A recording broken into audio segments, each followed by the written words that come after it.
Welcome to today's art lesson.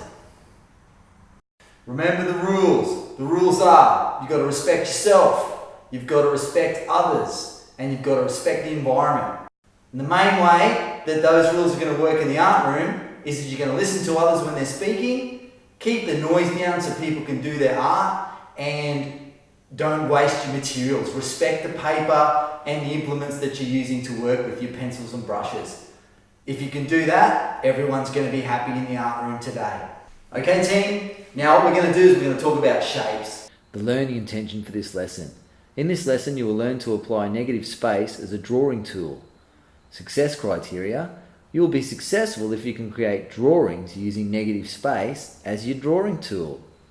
So a shape is actually a 2D, a flat area that's enclosed by either lines or curves, and they separate it away from the background. That's a long explanation, but let's check it out. Here's a shape. Here's another one. Here's another one. You guys know about shapes, okay? You know what shapes are. The next thing to think about with shapes is that a shape automatically creates two different sorts of space. So here's a shape. That shape creates positive space. The positive space is the space inside the shape. And the shape also creates negative space. And the negative space is the space on the outside of the shape. Okay, so every time you draw a shape, there's two different sorts of space being created. Positive space and negative space. Shapes can be all different sorts or all different types. Shapes can be simple. Here's some simple shapes.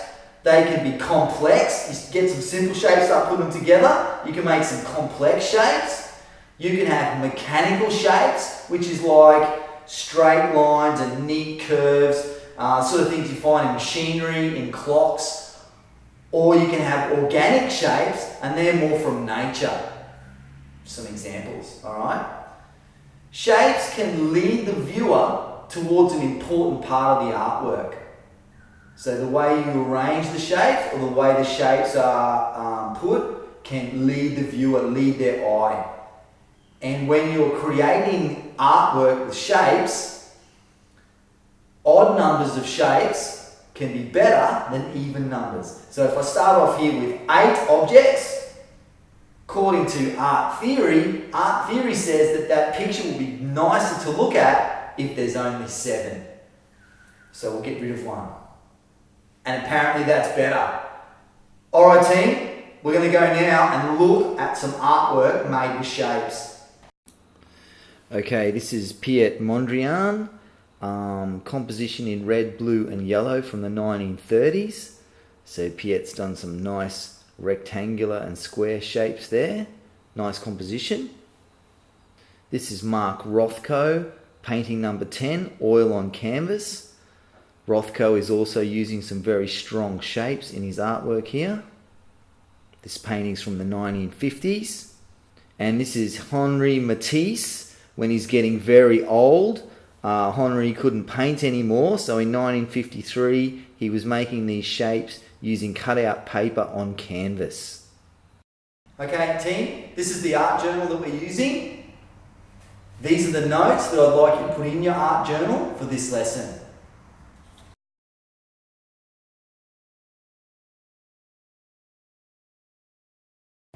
Okay, here's our artist model that we're going to use for our art exercise.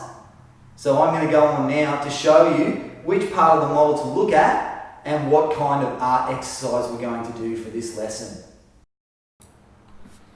Okay team, so what I'm trying to do here is use the negative space to do this drawing. So instead of looking at the model, I'm looking at the spaces and the shapes that get made around the model. So I'll try and sort of show you what I'm looking at here by colouring in some of the shapes that I'm drawing. I've sped this drawing up. It took me quite a long time, and you can see that I'm adjusting it and keep sort of measuring it as I go.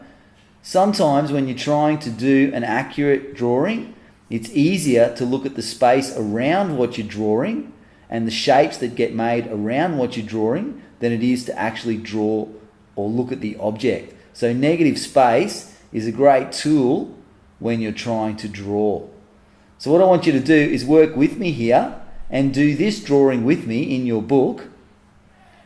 And then what I want to do is I want to see in your book that you can go and do another different drawing of the model using the negative space. So remember, you're drawing the background and you're leaving the model white. You're leaving the model out. So when I come and look in your book, if all I see are drawings that look exactly like this, I'll know that all you've done is copy the video and you haven't actually done a drawing on your own. So I should see one that looks like this, or even a couple. You could have a couple of different goes. And then I should see one in your book where it's different. And it'll be different because you've actually looked at the real model sitting on the table in front of you and done a drawing for me of the negative space and the real model. All right, off you go. And that's the end of this lesson.